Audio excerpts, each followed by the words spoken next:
Hello my all friend, आज हम आपका जियो हॉटस्पॉट क्लासेस में स्वागत करते हैं। और आज हमने एक न्यू टॉपिक उठाया है जिसका नाम है अवकलन। तो हम सबसे पहले अब इस अवकलन में सूत्रों के बारे में पढ़ेंगे कि क्या क्या सूत्र होते हैं इसके। देखिए माय ऑल फ्रेंड, मेरे चैनल को लाइक कीजिए, सब्सक्राइब कीजिए और शेयर कीजिए जिससे और भी इसका लाभ उठा पाएँ।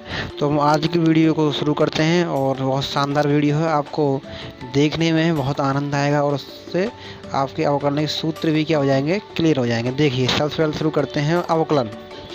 तो इसमें सबसे पहले आता है फर्स्ट नंबर, क्या आता है अवकल गुणांक। क्या आता है आपको, देखिए रहा क्या आता है अवकल गुणांक। तो मतलब अवकलन की उत्पत्ति कहाँ से हुई है, कहते हैं ना अवकलन कहाँ से आया। बहुत से जो लोग होते हैं ना, जो क्वेश्चन को मतलब ज़्यादा तरीके से डिफ़िकल्ट देते हैं, तो हम उसी को बताएंगे। तो देखिए सबसे पहले क्या होता है कि इसमें बताया गया है कि अवकल गुणांक मतलब अवकल गुणांक। तो देखिए इसका मतलब ये है कि y का x के सापेक्ष अवकल गुणांक या अवकलज कहलाता है। मतलब इसमें क्या होता है कि y का x के सापेक्ष क्या होता है कि जैसे कि अब आपको मैं बताऊं, मतलब y का x के सापेक्ष ये जैसे अब यहाँ पर जैसे y दे दी है, ठीक है। तो y का क्या होगा, x के सापेक्ष अवकल गुणांक होगा। जैसे कि यहाँ पर x है तो y का x सापेक्ष मतलब क्या होगा कि dy अपॉन dx। मतलब इस प्रकार इसमें इस प्रकार ये कहना चाह रहा है, ये क्वेश्चन है जो, ठीक है माय फ्रेंड। जैसे रुकिए ने मिटाने को ने थोड़ी सी बड़ी करते हैं, हल्की सी, बस इतनी देखो और बताएंगे। रुकिए अभी थोड़ी देर में इसको मिटालते हैं। आपको हम पूरी कोशिश करेंगे समझाने की जितनी हमें शक्ति होगी। देखिए हमारे चैनल को इसलिए कहते हैं लाइक कीजिए और शेयर कीजिए और फ्रेंड। और देखते हैं आगे टॉपिक बढ़ाते हैं। सबसे पहले इसमें आता है, देखिए और इस संकेत को dy अपॉन डी एक्स दे रहा है ना, दे रहा है। तो हमने आपको यही बताया था, क्या बताया था, हमने आपको यही बताया था कि इसको dy अपॉन डी एक्स से क्या करते हैं, प्रदर्शित करते हैं। देखिए इस संकेत dy अपॉन डी एक्स मतलब y डैश है y1 या dy संकेत से व्यक्त करते हैं। इसको हम विभिन्न प्रकार से भी व्यक्त कर सकते हैं। इससे इसको हम क्या करते हैं, विभिन्न प्रकार से भी व्यक्त कर सकते हैं। देखिए किस प्रकार, जैसे अब क्या कह रहा है कि y का x है, मतलब इसको हम क्या कर देते हैं कि dy इसको मतलब dy अपॉन डी एक्स, या फिर इसको हम या इसको हम y डैश इससे ये देखो मैं दोस्तों 1 नहीं है, ये डैश है। क्या है ये 1 नहीं, क्या है ये डैश है। तो ये भी इसका ये क्या होता है, प्रतीक होता है, क्या संकेत होता है। देखिए ये बता रहा है कि अवकलन हम कैसे पहचानेंगे। जैसे आपको क्वेश्चन दे देगा, ये अवकलन का क्वेश्चन है कि किसका क्वेश्चन, तो ये इस प्रकार इसको मतलब ये प्रतीक है। देखिए अब इसमें क्या आता है मेरे दोस्तों, माय फ्रेंड ऑल फ्रेंड। देखिए आगे बढ़ाते हैं वीडियो को इसको। और फिर इसमें क्या आता है, देखिए अब क्या आता है, और इसको हम y1 से भी जैसे नीचे 1 ऊपर नहीं आएगा, नीचे क्या 1 नीचे आएगी, ओनली डैश ऊपर आएगा। तो तब इसे क्या करते हैं, इसे हम प्रदर्शित करते हैं, ठीक है, किसको, अवकलन को। तो हम अवकलन को कितने चार तरीके से प्रदर्शित कर सकते हैं। किससे, 4 तरीके से प्रदर्शित कर सकते हैं। पहला तरीका क्या है, जो पहला है dy अपॉन डी एक्स का, ठीक है मैं और फ्रेंड ये वाला। दूसरा है y डैश वाला, और तीसरा है y1 वाला, और चौथा है dy वाला। इसके अवकलन के जो प्रदर्शित करने के 4 गुण हैं, 4 सूत्र और 4 प्रतीक हैं, 4 संकेत हैं। देखिए अब आगे बढ़ते हुए चलते हैं। तो अब क्या होता है सब माय ऑल फ्रेंड, सबसे पहले क्या आता है इसमें, अब देखिए अर्थार्थ dy upon D X limit x tend to 0। ये भी इसका भी इस सूत्र का भी प्रयोग होता है। इसमें भी एक टॉपिक है, इसमें क्या है, इसमें मतलब सबसे पहले वो टॉपिक पढ़ता है। कौन सा टॉपिक है, 5 की ए, सॉरी कौन सा है, 5 की ए वाला, कौन सा है 5 की ए वाला, ये वाला टॉपिक है। आपको सब चीज़ पता होगी कि आप जो पढ़ रहे हैं तो आपको इतना तो पता ही होगा ये इसमें टॉपिक है।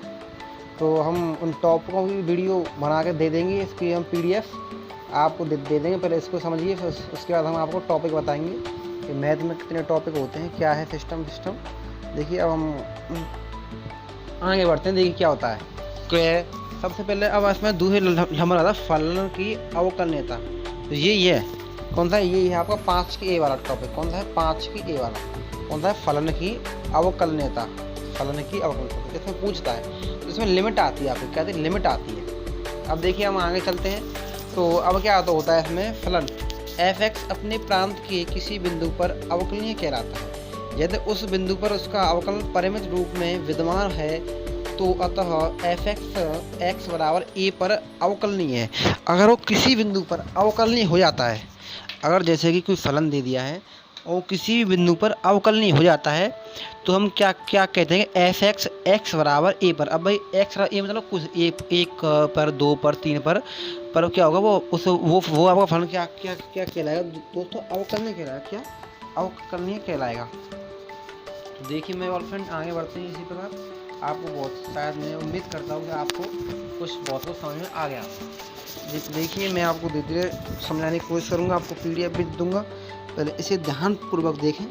अब क्या आता है, अब हम टॉपिक को आगे बढ़ाते हैं। तो इसमें ये चीज़ देखो बताई गई है, आपको मैं दोबारा बताता हूँ। फलन f(x) अपने प्रांत के किसी बिंदु पर अवकलनीय कहलाता है यदि उस बिंदु पर इसका अवकलन परिमित रूप में विद्यमान हो, तो अतः f(x) x बराबर a पर अवकलनीय है। तो इस प्रकार में दिया है। अब हम इस टॉपिक को आगे बढ़ाते हैं। देखिए माय ऑल फ्रेंड, अब क्या होता है कि जैसे अब हम लिख सकते हैं, या कई सूत्र है इसका, dy/dx बराबर limit h tend to 0 fa minus h minus fa बट्टे माइनस h बराबर लिमिट h टेंड टू 0, जो h टेंड टू 0 जो ये इसको बोलते हैं h टेंड टू 0, निचले वाले को fa plus h minus fa बट्टे h। तो ये आपका पूरा एक सूत्र है। ये अभी आपको इतना समझ में नहीं आएगा, मैं आपको उसे ढंग से समझाऊंगा अलग से। क्या करूँगा, मैं आपको इसे ध्यानपूर्वक मेरे दोस्तों समझाऊँ। पहले आप इसी को देखिए, इसी को समझिए जो मैं इसमें पढ़ा रहा हूँ। जब मैं इस टॉपिक को प्रारंभ कराऊंगा, तब मैं आपको फुल तरीके से इस पूरे टॉपिक के सूत्रों को अच्छी तरह से, सवालों को लगा के बारीकी से समझाऊंगा। पहले इसको ही समझिए। देखिए माय ऑल फ्रेंड, अब क्या होता है भाई माय ऑल फ्रेंड, देखिए तो अब हम क्या होता है कि f dash a minus h a minus 0 बराबर f dash a plus h a plus 0। तो उसका मतलब कुछ नियम होते हैं इसके माय ऑल फ्रेंड, कुछ नियम होते हैं। इस टॉपिक को हम जब भी प्रारंभ करेंगे सूत्रों को, क्योंकि अभी आपको ही समझ में नहीं आएंगे। इस टॉपिक को अच्छे मास्टर टीचर अच्छे तरीके से बारीकी से नहीं पढ़ा पाते हैं, और इस टॉपिक को कभी भी जब अवकलन स्टार्ट होते हैं इसको कभी भी नहीं बताते हैं, कभी भी, क्योंकि ये टॉपिक बहुत डिफ़िकल्ट टॉपिक है। इसलिए आपको भी इतना ढंग से समझ में नहीं आएगा। अभी आगे चल के आपको इस टॉपिक के बारे में बारीकी से जानकारी दी जाएगी। फिलहाल आप जो मैं समझा रहा हूँ उसी को समझिए। देखिए फलन क्या है कि फलन f अवकलनीय होगा यदि दायां अवकलन व बायां अवकलन परिमित रूप से विद्यमान हो। तो इसमें क्या आता है, लिमिट होती है। जैसे एक होती है LHS लिमिट और माय ऑल फ्रेंड, और एक होती है RHS लिमिट। तो और एक इसमें होता है f(x).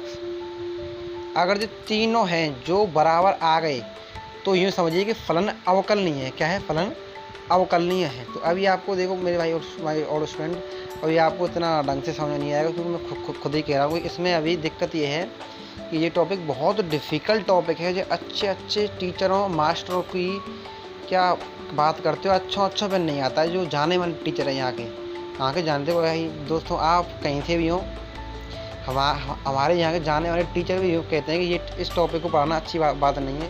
पर मैंने आपके लिए, कि जब बच्चों को कुछ फ़ायदा नहीं तो फिर हमारा क्या मतलब है, पर मैंने आपके लिए इस टॉपिक को प्रारंभ किया है कि आपको ही समझ में आना चाहिए। आप चाहेंगे कि मैं इस टॉपिक को भी बंद कर सकता हूँ, पर नहीं, इसमें बढ़ाई चाहता हूँ। आपकी ये टॉपिक पूरा 6 नंबर का आता है बोर्ड परीक्षाओं में, इसलिए मैं इस टॉपिक को प्रारंभ कर रहा हूँ। देखिए आगे चलते हैं। अब क्या होता है इसमें, यदि f(x) अवकलनीय है, यदि f(x) अवकलनीय है, कहीं से टूटा हुआ नहीं है तो तथा उसमें कोई कोना भी नहीं है। तो इस कुछ नियम है, कुछ टिप्पणियाँ हैं, तो मैं आपको ढंग से बारीकी से कर रहा हूँ, नोट करते चलिए। किसी प्रकार की मुझे गलती बनती है बोलने फूलने में, मुझे माफ़ करना भाई। और स्टूडेंट मैं अभी नया हूँ, धीरे धीरे आपको सीखूँगा और आपको नई चीज़ों को सिखाऊंगा। मैं हर दिन एक ना एक नई चीज़ लाऊंगा, जिससे आपका भविष्य उज्जवल हो। मैं आपके भविष्य को और टीचरों की तरह बिगाड़ना नहीं चाहता हूँ मैं। और स्टूडेंट अब देखिए हम शुरू करते हैं। अब क्या इसमें होता है माय और स्टूडेंट, टिप्पणी है आपकी। क्या है माय और स्टूडेंट, टिप्पणी। तो इसमें अब टिप्पणी देखते हैं हम। टिप्पणी क्या है इसमें माय और स्टूडेंट, क्या है, फर्स्ट टिप्पणी है, प्रत्येक क्या है, प्रत्येक अवकलनीय फलन आवश्यक रूप से संतत होता है, परंतु प्रत्येक संतत फलन आवश्यक रूप से अवकलनीय नहीं होता। मतलब क्या समझाएगा इसको, समझे ना, बारीकी से कुछ बताने की कोशिश कर रहे हैं हम।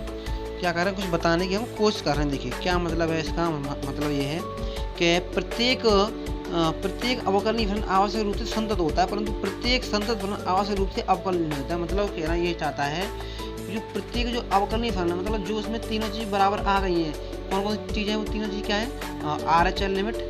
आपको बताता हूँ, क्योंकि 1 मिनट आपको मैं समझा देता हूँ इसके बारे में। कुछ नहीं, देखिए 1 मिनट रुकिए, 1 मिनट देखिए, आओ यहाँ देखिए, अब आपको यहाँ से बताएंगे। देखिए प्लीज़ माय और स्टूडेंट ध्यानपूर्वक देखिए। मतलब इसमें क्या होता है, 3 चीज़ होती है। एक तो इसमें होता है Fx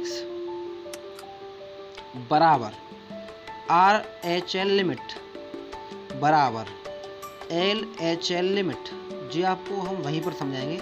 इसका मतलब होता है right hand limit, left hand limit. तो अगर ये तीनों चीज़ बारीकी से क्या है, तीनों चीज़ अगर बराबर आ गई तो फलन अवकलनीय होगा। किस पर, और x किसी पर दे रखा होगा बिंदु A पर, x क्या होगा, किसी A बिंदु पर दे रखा होगा। अगर तीनों चीज़ बराबर आपकी आ जाती हैं तो ये समझिए कि आपका फलन क्या है, अवकलनीय हो जाता है। तो इसका मतलब ये है कि जो फलन अवकलनीय होता है तो क्या होता है, संतत होता है। उसको क्या है, संतत कहते हैं। पर लेकिन जो फलन संतत होता है वो अवकलनीय नहीं होता है। इसका तात्पर्य यह है भाई और स्टूडेंट। अभी और देखते हैं क्या क्या क्या होता है कि अभी कुछ इस प्रकार देखेंगे हम। देखिए अभी लाएंगे इसको आगे, अब देखते हैं हम बारीकी से देखते चलिए। मैं और स्टूडेंट किसी प्रकार की आपको दिक्कत नहीं आएगी, मैं आपको विस्तार दिलाता हूँ। देखिए तो टिप्पणी आपकी ये फर्स्ट है। अब देखते हैं हम आगे। तो मतलब क्या है, नंबर 2 पे ये है, अर्थात अवकलनीय नियता बराबर शांतता, परंतु शांतता बराबर अवकलनीयता। नंबर 2 है, किसी वक्र y बराबर fx के लिए यदि कोई बिंदु dy और dx 0 या अस्तित्व नहीं हो तो बिंदु क्रांतिक बिंदु कहलाता है। मतलब क्या होता है, जैसे मतलब y बराबर fx के लिए कोई बिंदु क्या होता है, dy अपॉन dx के क्या होता है, नॉट इक्वल, 0 नहीं होता है, तो वो सिस्टम उसका अलग हो जाता है। इसमें बताना। अब देखते हैं हम आगे। देखिए अब देखेंगे हम आगे। अब इसमें क्या आता है, अब आपका इसमें आता है माय ऑल स्टूडेंट नंबर 3 पे। देखिए अंतराल में अवकलनीयता। तो आज हम आपको अवकलन वाले जो फर्स्ट जो 5 की ये वाला जो टॉपिक है, 5 की जो ये वाला टॉपिक है, उसके सभी सूत्रों को हम बता दे रहे हैं, जिससे आपको दिक्कत नहीं आएगी। जो अवकलनीय सूत्र हैं उनको हम बाद में बताएंगे। माय ऑल स्टूडेंट इनको ही ध्यानपूर्वक पढ़िए। आज की हमारी क्लास यहीं ख़त्म हो जाएगी। देखिए आगे चलते हैं। अंतराल में अवकलनीयता। अब अंतराल होता है, जैसे अंतर होता है fx बराबर 0, ऐसे यूँ पर एक होता है।